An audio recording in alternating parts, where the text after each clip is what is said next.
মনে রাখবেন, পরকিয়া যারা করেন, পরকিয়াকারীদের শাস্তি কি জানেন?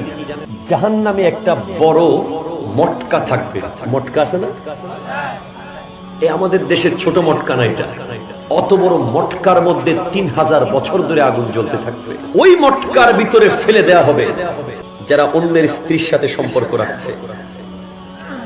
যে সমস্ত নারীরা নিজের স্বামীর বিছানায় অন্য পুরুষকে বসায়, যে সমস্ত নারীরা স্বামী বিদেশ যাওয়ার কারণে অন্য পুরুষের সাথে সম্পর্ক করে, তাদেরকে জাহান্নামের ওই মটকার ভিতরে ফেলা হবে।